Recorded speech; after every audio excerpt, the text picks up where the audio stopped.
welcome everyone to another edition of Play It Through, and on this edition it's Wrath of the Black Manta, brought to us by Taito. While not necessarily the best ninja game on the NES, Wrath of the Black Manta did have a few interesting things, including some pretty cool box art, mainly on the Japanese version, as I'm showing now, and as well as the European version, which gave it a pretty cool anime feel to the cover. Wrath of the Black Manta had a few cool gameplay elements that you weren't seeing in a lot of the other games on the NES, and it gave the game a unique feel. So here we go with Wrath of the Black Manta for the NES. You start out with your title screen, of course seeing your main character, the Black Manta, as well as when you press the start button you go to actually the copyright screen next, followed up by the opening storyline for the game.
As you can see, our first level, or Part 1, takes place in New York.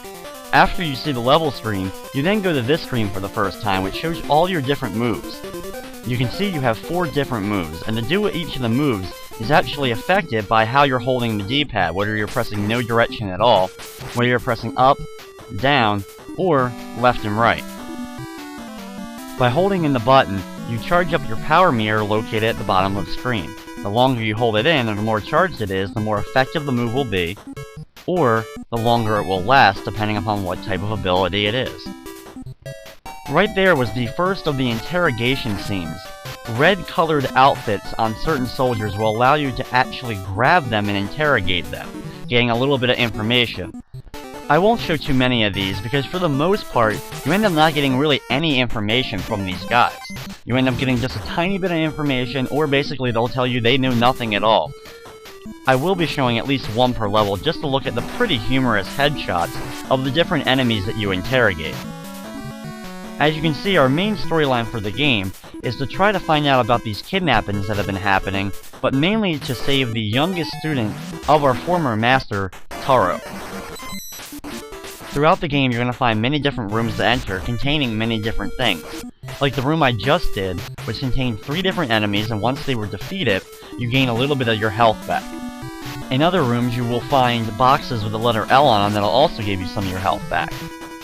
Sometimes you're going to find notes in certain rooms, as well as notes scattered throughout the levels, that'll give you a little bit of information similar to the interrogations. The only other 2 rooms that you'll really find are ones that will contain hostages, which they'll thank you of course, and usually give you a bit of information, usually telling you where a secret is located. And the last is different ones that contain power upgrades. the upgrades that will actually extend your power meter at the bottom of the screen. To find most of these rooms, as I will show most of them throughout the game, you have to actually attack the walls a certain amount of times, either standing up, or sometimes you'll actually have to duck in front of them and attack them in order to actually go into those rooms.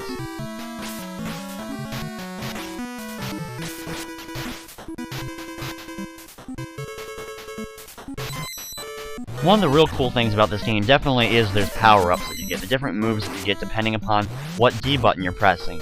The only real problem is just that. Sometimes you'll accidentally press the wrong D button direction when you're trying to do a different move, and you'll end up doing the wrong move.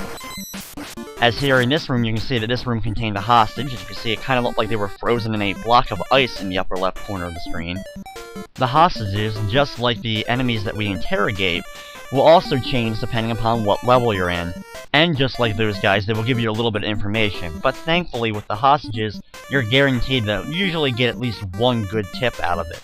Usually telling you where a secret is located, which will contain either some more health for you, or will contain one of the power upgrades for that power meter at the bottom of the screen.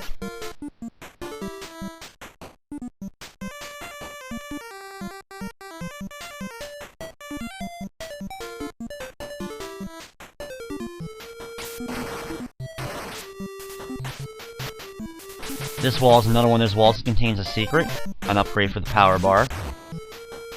Now, the hostages are completely optional in terms of actually completing the game. They will give you good tips, especially if this is your first time playing the game. It may be worth finding them all, but you don't really need to find them all to complete the game. Over here, containing in this secret area, was an extra piece of health in case you did need that. And once going past this, we'll actually be going to another hostage located on the left side of the screen. While the room is different than the first one we saved, it's actually the same 3 enemies, so once the 3 enemies are defeated, we save ourselves our second hostage.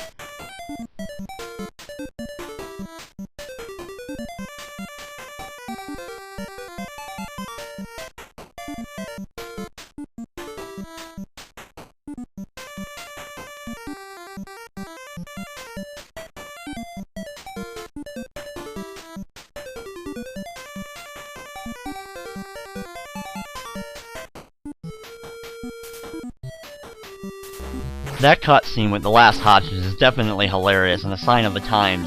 A video game telling kids not to use drugs. Not as effective, I think, as the arcade classes that said winners don't use drugs, but Black Manta telling kids that drugs are a dead end, I'm sure stopped many of us from picking up a joint.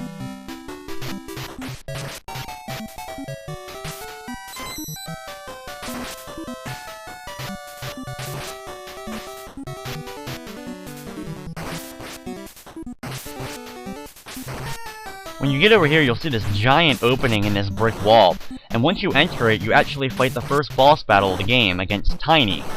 As you can see, another great hilarious pun where we've seen the word tiny be used for a guy who's obviously huge. Hitting this boss can be a pain because you can only hit him when he's landed on the ground because you're not going to be able to hit him while he's jumping. You have to actually hit him directly in the mouth or the head area. Now hitting him is rather hard not only because of the jumping, but because of the objects falling from the ceiling. What I usually like to do is stand still when he jumps, then, as soon as he's landing, that's when I make my jump. I do a straight up jump, and then just hold the right button and throw out one of my ninja stars to usually bypass the objects falling from the ceiling, but be able to hit them. With that jump though, there's 2 jumps in the game. One where you jump straight up if you're not pressing any button on the D-pad, and the other that if you're pressing left or right, you'll do a flip jump. Make sure you want to do the straight up jump where you're not pressing any D buttons. It may take you a few tries to get that down.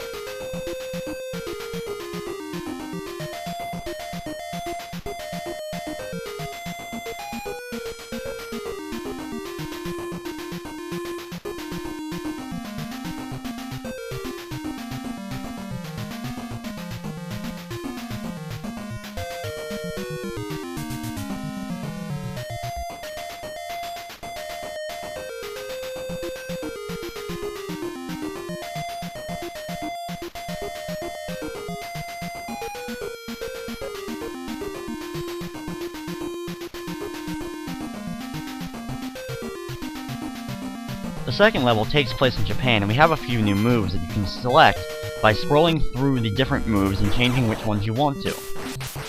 When you start off this level, I use my clone ability, quickly attack the red ninjas 3 times so that they'll drop the scroll they were flying on so that you can grab it, and now you start a scrolling shooter style level while being attached